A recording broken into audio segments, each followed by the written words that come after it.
Graças a paz, irmãos. Como é bom estarmos aqui na casa do Senhor, semana após semana, buscando forças em Deus. E é algo tremendo, porque não é uma rotina, não é algo assim, sempre a mesma coisa. Muito pelo contrário, a graça de Deus se renova. Então a palavra do Senhor se renova, os cânticos se renovam, os hinos se renovam. E cada vez que a gente entra neste lugar e louva o nosso Deus, nós saímos daqui então renovados, fortalecidos no Senhor e na força do seu poder. Amém, irmãos? Vamos então à palavra? Abra sua Bíblia, por favor, em 2 Crônicas 7.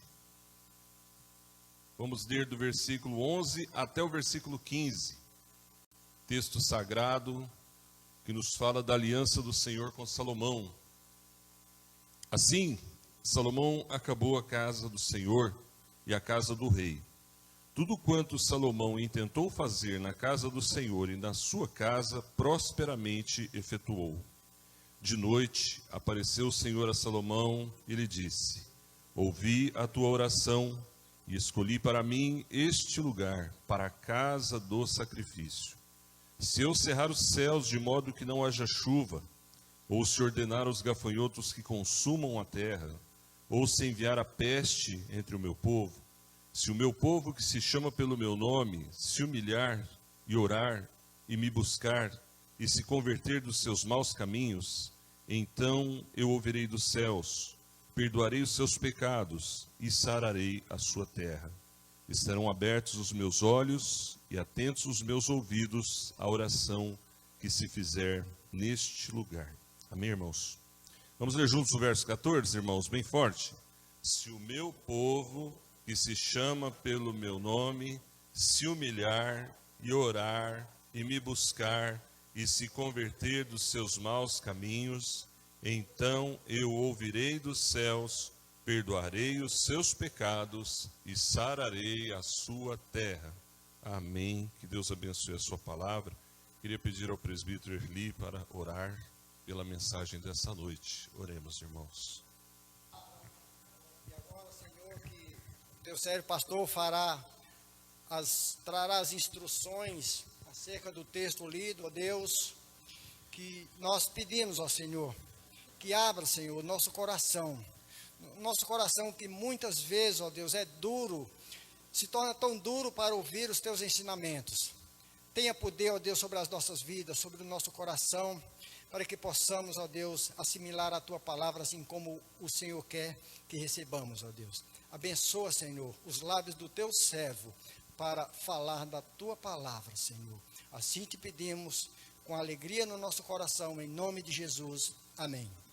Amém, Senhor. Irmãos, hoje é um dia marcante para o nosso país. Hoje é o dia da independência do Brasil, onde se comemora essa data todos os anos, né? E para os brasileiros, irmãos, isso é algo especial. Todos os países têm uma data especial, uma data marcante. E com certeza, irmãos, 7 de setembro para o povo brasileiro é uma data especial. Porque esse é o país onde nós nascemos, né, irmãos? Nós não nascemos lá na Irlanda, nem na Iugoslávia, nem nos Estados Unidos, Japão, ou África, ou Índia. Nós nascemos no Brasil, somos brasileiros. Ou seja, irmãos, nós temos uma cidadania e nós temos o dever, irmãos, de amar e orar pelo nosso país e de fazer de tudo para que ele seja um país abençoado por Deus, orando, evangelizando, sendo crentes fiéis, porque essa é a bênção que enriquece, é a presença do Senhor. É lógico, né, irmãos, que nós temos pensamentos e posicionamentos que às vezes são diferentes uns dos outros, seja de partido, de candidato, irmãos, mas em termos de política, de eleições, mas, irmãos, isso tudo é besteira. É tudo besteira, irmãos, porque quem comanda mesmo é Deus. A Bíblia é clara em dizer que o coração do rei está nas mãos de Deus e que Deus inclina o coração do rei de acordo com a sua vontade. Então, meus irmãos, é muito sério isso, no sentido de nós sermos cidadãos do país onde moramos, mas termos em mente que, acima de tudo, somos cidadãos dos céus. É lógico, temos também aqui na terra um CPF, um RG, um endereço, um domicílio, um trabalho, pagamos impostos e respondemos por nossas ações aqui na terra também. Por isso que nós temos que ressaltar sempre o dever do crente de ser bênção onde ele está, onde ele vive, onde Deus colocou ele para viver, onde ele nasceu, onde ele está vivendo, crescendo e etc. E a maior bênção é a palavra de Deus. Então, acima de pensamentos sociais ou questões políticas, eleitorais, etc., irmãos, nós temos que focar em Deus no nosso coração. É lógico, né, que tem essa outra parte aí também, mas não podemos deixar que isso tome o lugar do Senhor. Esse é o ponto. No contexto bíblico, irmãos, isso também era muito significativo, porque o povo de Deus teve reis que não serviram o Senhor e passaram por tempos de crises e de sofrimentos e de lutas. Nesse contexto em que lemos hoje, irmãos, na consagração do templo e da casa do rei, o Senhor Deus dá um recado, um alerta para o seu povo, para que o povo de Deus tivesse cuidado no seu serviço ao Senhor, na sua vida com Deus, para que o Senhor abençoasse o lugar onde eles viviam. Eu penso, irmãos, que isso é muito relevante em termos de cidadania, porque o Brasil passa por momentos assim difíceis, muito delicados. Estatisticamente, hoje cedo a gente estava até lembrando, algo que surgiu na mídia recentemente, de uma estatística que foi feita, de um levantamento, de que cerca de 25% da população brasileira convive e está vivendo, de uma certa forma, sob o domínio do crime organizado. Seja dependendo deles, seja recebendo apoio deles, seja ajudando-os, ou, entre aspas, trabalhando para eles, fazendo algo que venha ajudar no desenvolvimento da criminalidade. Isso é muito grave, né, irmãos? Isso é muito sério. O Brasil, por exemplo, nas estatísticas também mundiais, é um dos campeões de homicídios. Irmãos, é horrível. A situação do Brasil é terrível, socialmente falando. E volto a dizer, não estou falando de candidato, de partido, de política, eu estou falando de coisas espirituais aqui, irmãos. Porque no texto sagrado, no versículo de número 13, Deus faz um alerta: se eu cerrar os céus, de modo que não haja chuva, ou se ordenar aos gafanhotos que consumam a terra, ou se enviar a peste entre o meu povo. Naquele contexto, irmãos, esse era o pesar da mão de Deus. A mão de Deus pesando sobre a nação. E como eu preguei recentemente, irmãos, uma das formas de Deus exercer o seu juízo sobre uma pessoa ou sobre um povo é deixando essa pessoa ou esse povo seguir o seu caminho, sem intervir para tirá-lo das maldições e consequências que certamente advirão pelas decisões que são tomadas erradamente, fora da vontade de Deus. Então isso é muito grave para nós como crentes, irmãos, porque pesa sobre nós uma responsabilidade, não de mudar a nação, mas de sermos sal da terra e luz do mundo onde estamos. Hoje pela manhã também eu estava compartilhando com os irmãos de que numa certa ocasião lá, o pastor pregando sobre esse assunto e falando para a igreja orar pelo Brasil. E eu me senti assim, tão impotente diante daquilo que ele falou, que eu pensava no meu coração, mas não vai adiantar nada eu orar pelo Brasil. Não muda nada. Olha o tamanho desse país, olha quanta gente mora aqui. E aqueles políticos lá, aquelas pessoas, e se pensar nos bandidos, então, meu Deus do céu, o que vai resolver orar? Não muda nada. E certamente, irmãos, era a minha falta de fé, era a minha imaturidade. Porque não é uma oração que vai mudar alguma coisa, mas certamente a oração do povo de Deus. Se bem que na Bíblia nós temos exemplos clássicos de servos de Deus que oraram e que Deus honrou a oração de uma pessoa. Então não podemos menosprezar o poder da oração. E essa é a tônica do texto que nós lemos, irmãos, acerca da oração que Deus exige do seu povo. E o texto áureo aqui, irmãos, é o versículo 14, que é o moto da igreja. Todo mundo, eu creio que já decorou, ou quase, né? Mas eu queria destacar algumas coisas aqui, irmãos, desse texto, que é riquíssimo, e do qual nós vamos extrair hoje uma mensagem, eventualmente, mais para frente, nós teremos uma segunda parte.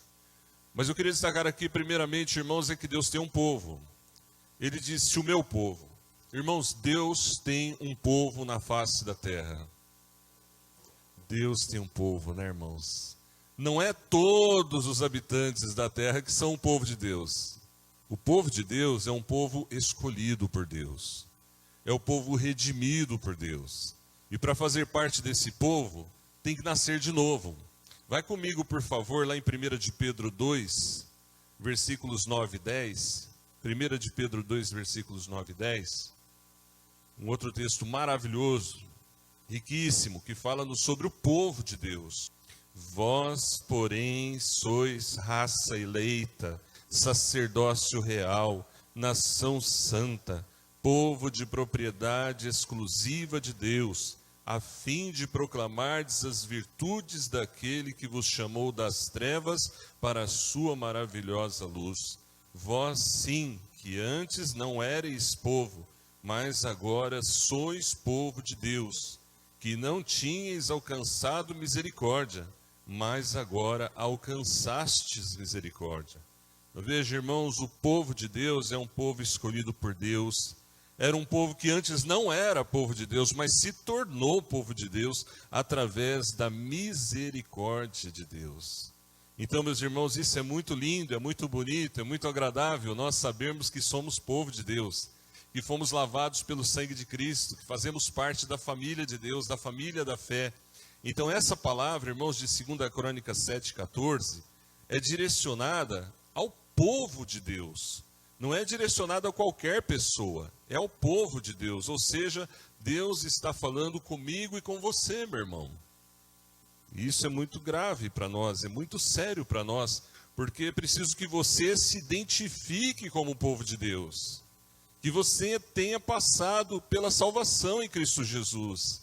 Que você tenha convicção de que você foi lavado pelo sangue de Cristo Jesus, que os seus pecados foram perdoados.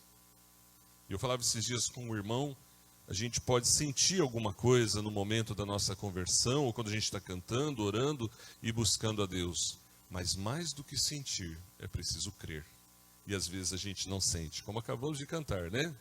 O Senhor diz na palavra que nós somos fortes, mas às vezes a gente se sente tão fraco. O Senhor diz na palavra que nós somos amados, mas nós somos tão imperfeitos. Então não tem muito a ver com sentimento, tem a ver com fé. Apesar de que a gente pode sentir, sim, a presença de Deus, a alegria da presença de Deus, obviamente. Mas não seja movido por sentimentos, irmão. Seja movido pela fé. Se você entregou a sua vida a Jesus, então não fique olhando para as suas imperfeições. Olhe para a cruz de Cristo. E faça como Paulo, olhando firmemente para o autor e consumador da nossa fé, prossigamos para o alvo. Não desista, não se enfraqueça diante das suas fraquezas e das suas iniquidades, mas busque a santificação no Senhor. Amém, irmãos? Ele fala, se o meu povo, ou seja, há uma identificação desse povo com o próprio Deus. Na sequência ele diz que esse povo o chama pelo seu nome, que se chama pelo meu nome. Na Sociedade Bíblica Britânica, irmãos, a tradução é sobre o qual foi invocado o meu nome. Então, irmãos, é o povo que busca o nome do Senhor, que se identifica com o nome do Senhor, que diz, eu sou o povo de Deus, que se chama pelo meu nome, mas que invoca o nome do Senhor. O nome do Senhor é poderoso, irmãos. O nome do Senhor transforma as nossas vidas. O nome do Senhor nos dá força no meio das batalhas. O nome do Senhor, irmãos, nos ilumina os olhos. O nome do Senhor nos faz crescer diante dele. Quando nós olhamos para nós mesmos, nós nos sentimos fracos. Mas quando nós clamamos, Senhor Jesus, tem compaixão de mim. Senhor Jesus, me ajuda. Senhor Jesus, eu te amo. Senhor Jesus, tu és o meu rei. Tudo muda dentro de nós. Isso não é fanatismo religioso, isso é o poder de Deus na vida do crente.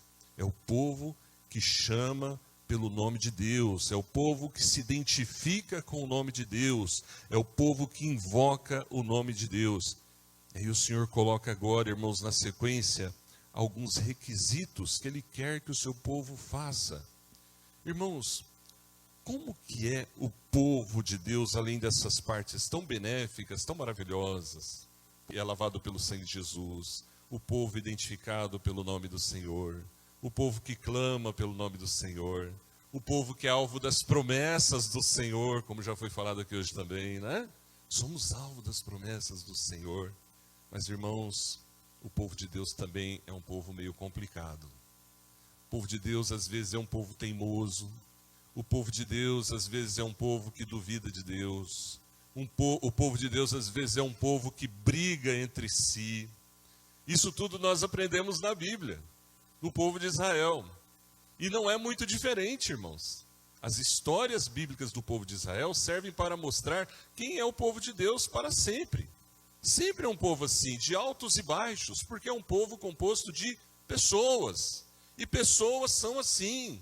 As pessoas têm altos e baixos, as pessoas têm fraquezas, as pessoas têm dificuldades, as pessoas têm falhas. E as pessoas são diferentes entre si. Então, irmãos, o Senhor quer algo para todo o seu povo. O Senhor faz alguns requisitos para todos nós, independente do tempo de igreja, independente do que fez ou deixou de fazer para o Senhor, independente das suas atividades na casa do Senhor, independente do seu tempo de oração e leitura da Bíblia, tema da nossa escola dominical, as práticas devocionais. Ele quer primeiramente que o seu povo seja um povo humilde. Se o meu povo, que se chama pelo meu nome, se humilhar. Irmãos, o ser humano é orgulhoso por natureza. Todos nós temos dentro de nós essa raiz do orgulho. E o que essa raiz do orgulho produz em nós, irmãos?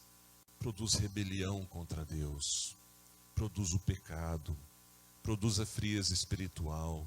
Por isso que a vida do crente é uma vida de luta contra o orgulho, o seu próprio eu, que muitas vezes, irmãos, quer sobressair-se, e muitas vezes quer tomar as decisões, as atitudes na vida.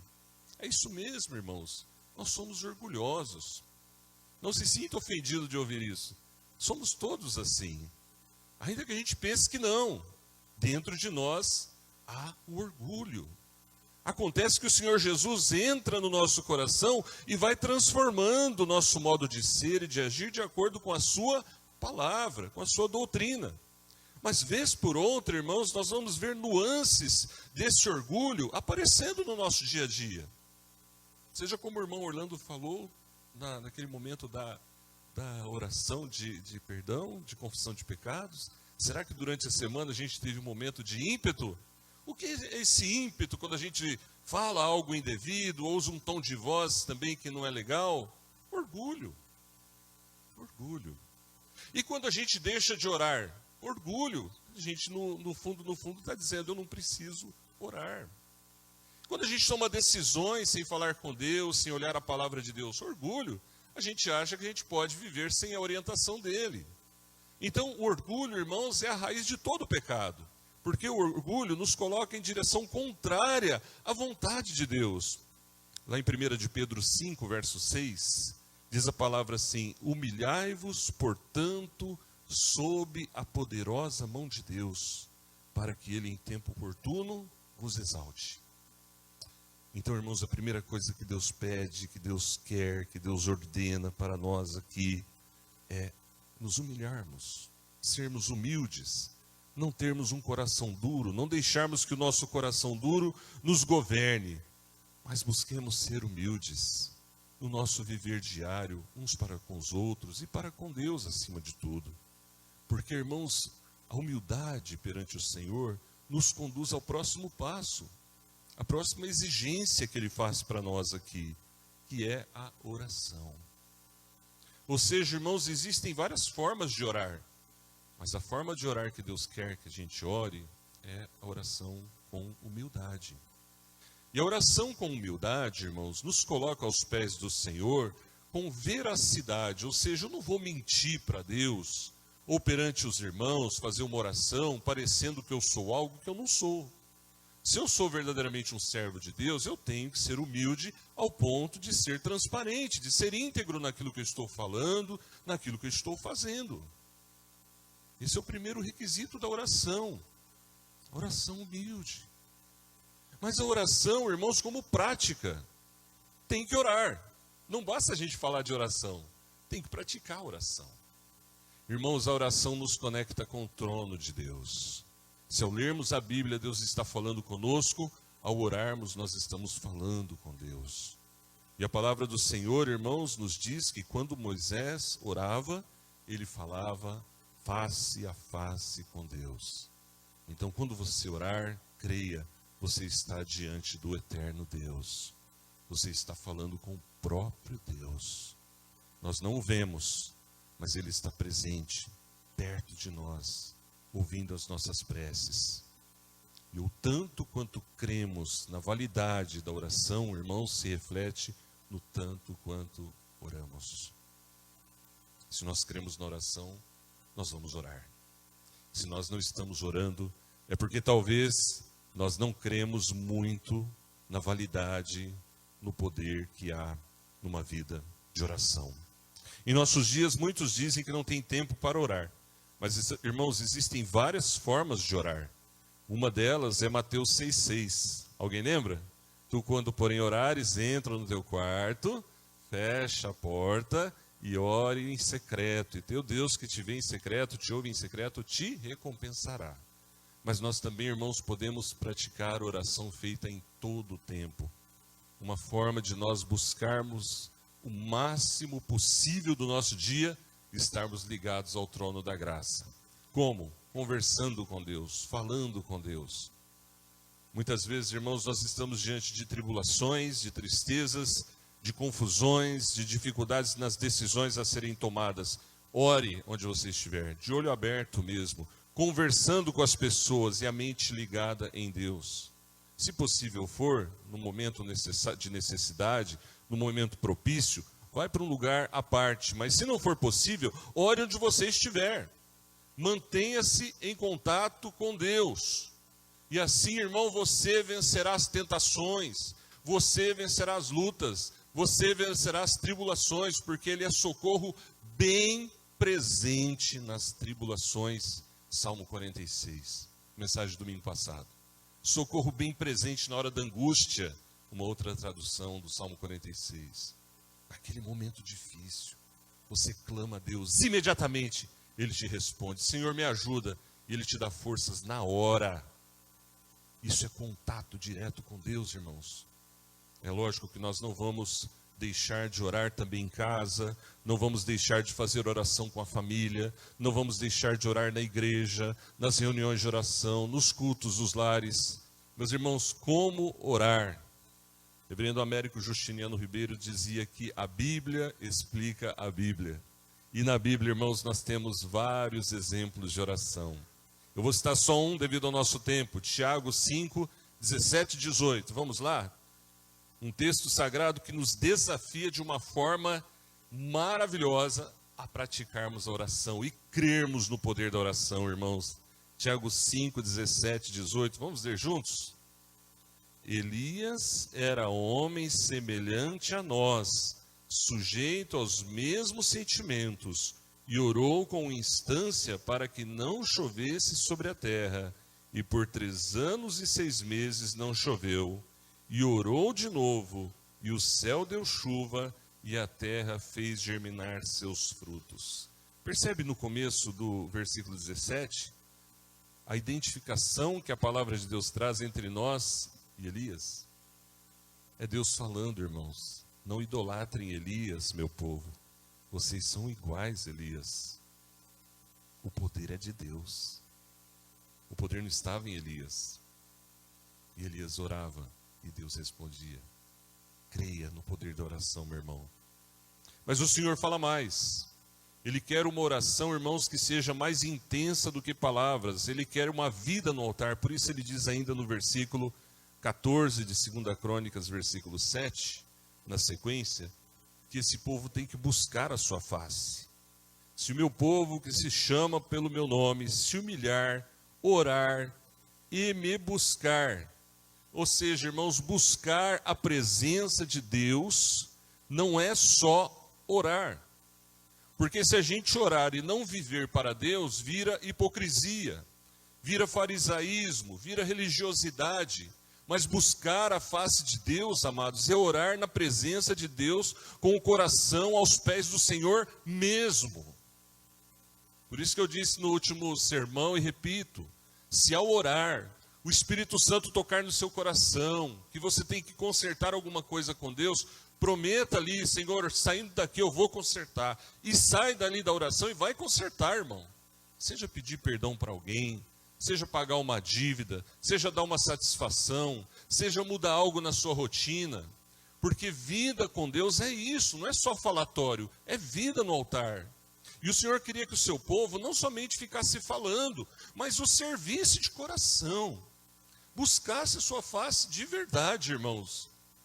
Às vezes é difícil, né? Você chegar para uma pessoa, para um irmão, um parente ou alguém, sei lá, do seu convívio e falar alguma coisa no sentido de se humilhar, de pedir perdão, de consertar alguma coisa, alguma pendência que ficou para trás. Mas é necessário fazer isso, irmãos. Porque senão nós viramos hipócritas, nós viramos falsos, fingidos. E a Bíblia é clara, se teu irmão pecar contra ti, vai ter com ele. Vai ter com ele. A palavra do Senhor nos diz lá em Isaías 55:6, buscai o Senhor enquanto se pode achar. Invocai-o enquanto está perto.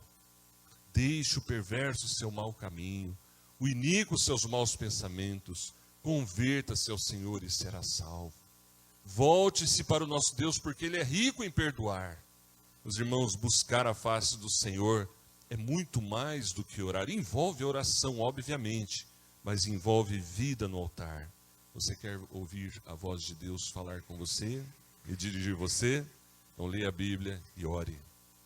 Você vai ver como Deus nos conduz, como Deus nos orienta, como Deus nos avisa das coisas que vão acontecer e nos prepara. Maravilhoso, como Deus até nos prepara para as situações que virão. Sem a gente saber, naquele momento você está orando, buscando o Senhor, clamando ao Senhor, lendo a sua palavra, Ele está derramando algo sobre você, que vai te dar forças para você vencer as lutas daquele dia, daquela semana, coisas que nós nem imaginamos e que vão sobrevir-nos, irmãos.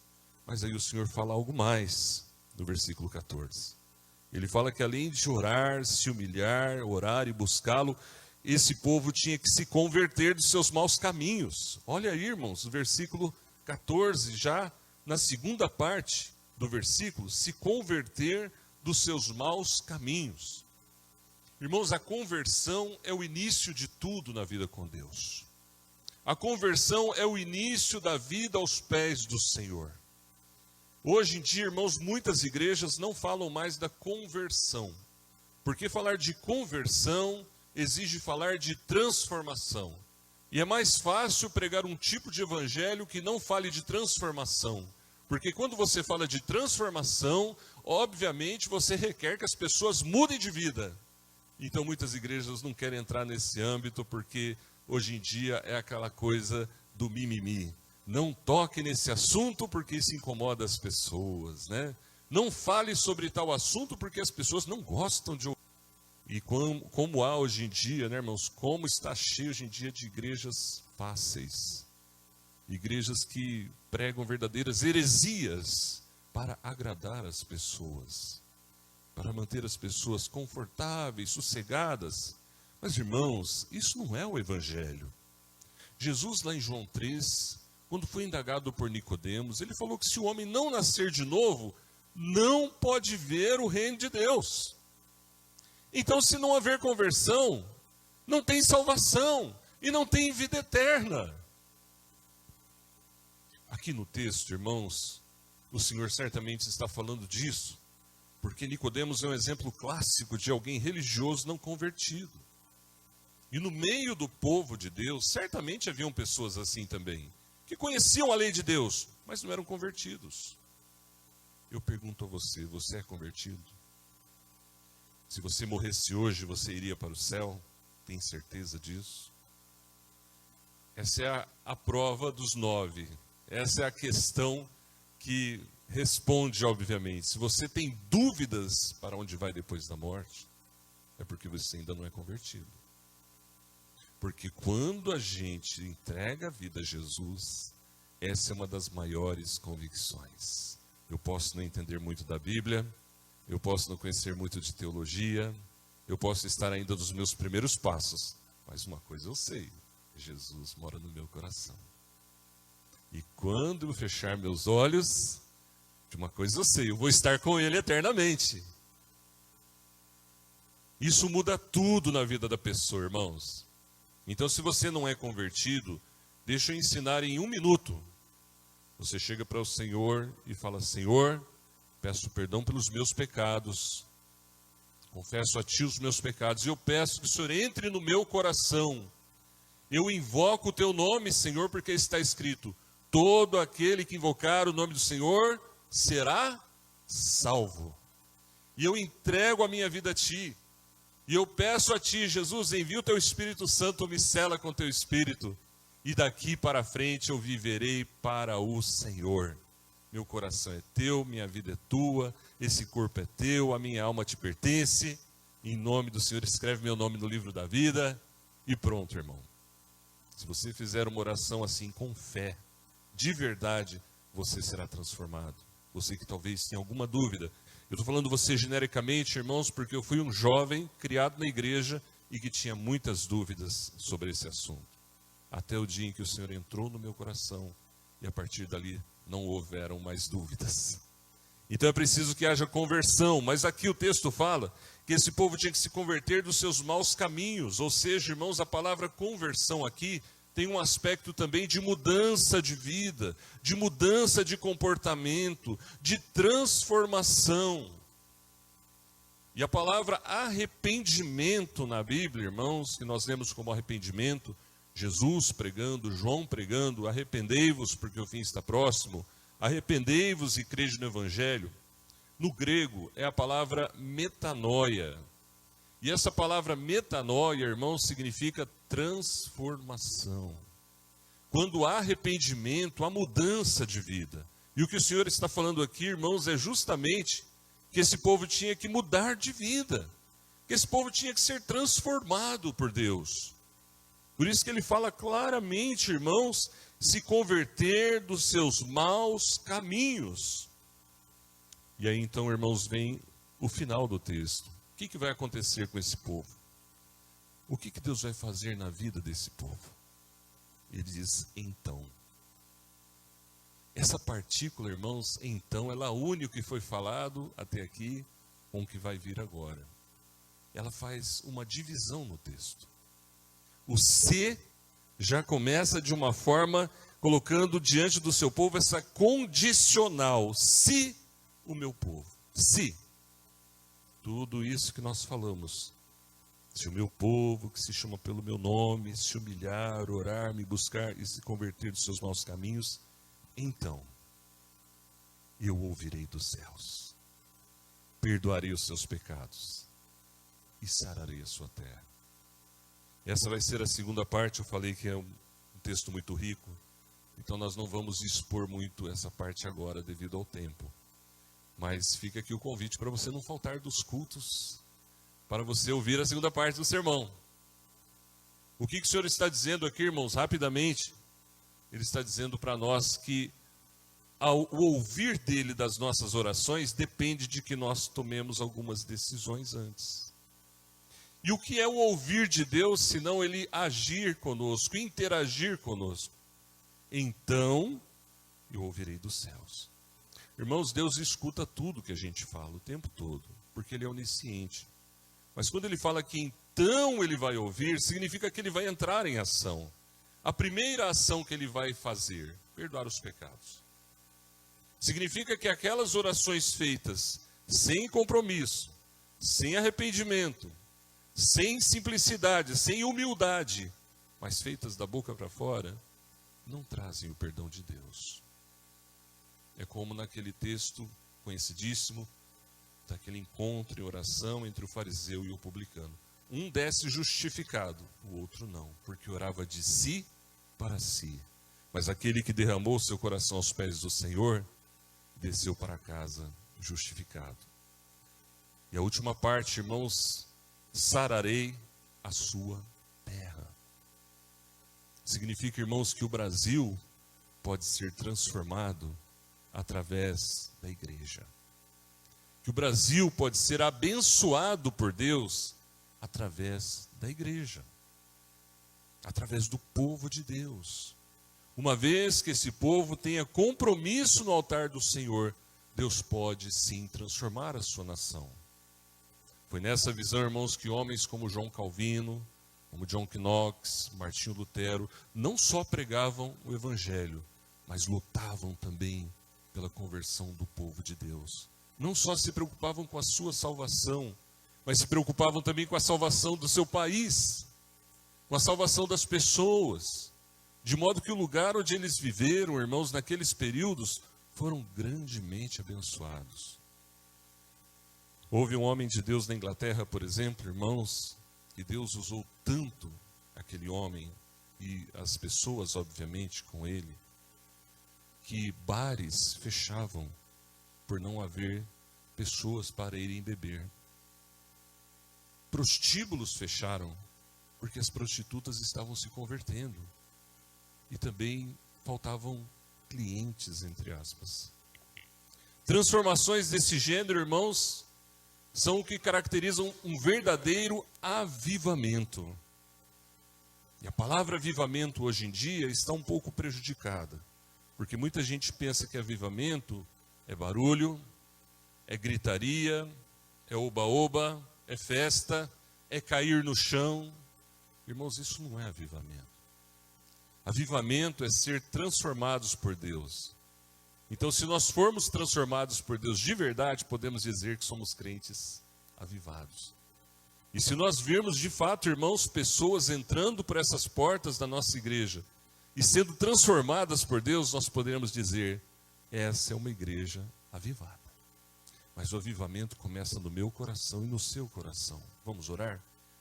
Vamos falar com Deus e vamos interceder uns pelos outros e interceder pela nossa nação, irmãos. Que essa palavra que foi pregada aqui possa tocar o seu coração e o meu coração, para que a gente entenda a nossa grande responsabilidade como crentes brasileiros. Obrigado, Pai, porque a Tua palavra nunca volta vazia, mas ela sempre cumpre o Teu propósito. Sabemos, ó Pai, que esse texto já é um texto muito conhecido da maioria dos irmãos. Mas sabemos também que a Tua palavra se renova a cada dia. Então que essa mensagem, ó Deus, possa produzir fruto na vida de cada irmão, a começar em mim, Senhor. Dá-nos, ó Deus, essa simpatia para com o texto sagrado, Senhor, de buscarmos ser crentes humildes, que oram e que buscam a Tua face, e que buscam ser convertidos dos seus maus caminhos, e que buscam, ó Deus, servir-te onde quer que forem, Pai amado, pois assim, ó Pai, o Teu nome será engrandecido e exaltado, onde nós estivermos, e o Brasil será abençoado, Pai, através da vida do Teu povo. Nós clamamos, ó Deus, por este bairro, clamamos, ó Deus, por essa parte da cidade, clamamos, ó Deus, por cada família que compõe a Igreja Quarto Centenário, cada pessoa que entra por essas portas para Te louvar, para Te buscar, para Te servir.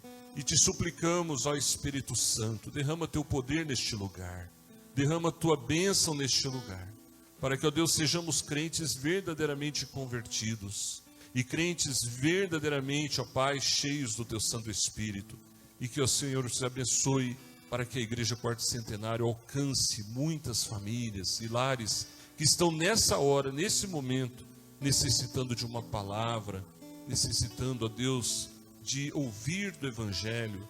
Leva-nos, ó Deus, às almas perdidas. Leva-nos, ó Pai, aos eleitos de Deus, que estão, ó Deus, esperando ouvir a mensagem do Evangelho. Prepara-nos, ó Deus, para essa colheita. Prepara-nos, ó Deus, para essa ceifa, Pai amados. Prepara-nos, ó Deus, para essa semeadura, Pai amado, porque nós sabemos que a série é grande, mas são poucos os ceifeiros, ó Pai. Abençoa, Senhor Deus, agora também a Santa Ceia. Pai, esse momento em que nós dedicamos a Ti a nossa vida no Teu altar de graça, que ao comermos o pão e bebermos o cálice, ó Deus, sejamos transformados por Ti. Nesse momento nós consagramos os elementos da Santa Ceia, Pai. Pedimos a Tua bênção, ó Deus, sobre esses elementos, para que ao comermos este pão e bebermos este cálice, ó Deus, a Tua graça recaia sobre nós mais uma vez. Porque cremos, ó Deus, que esse ato não é mera religiosidade, ó Deus, mas é um ato sagrado, através do qual, ó Deus, o Senhor o usa como meio de graça para nos abençoar, cumprindo a ordem do Mestre de comermos o pão e bebermos o cálice até que Ele venha. Em nome de Jesus, ó Pai, é que oramos. Amém.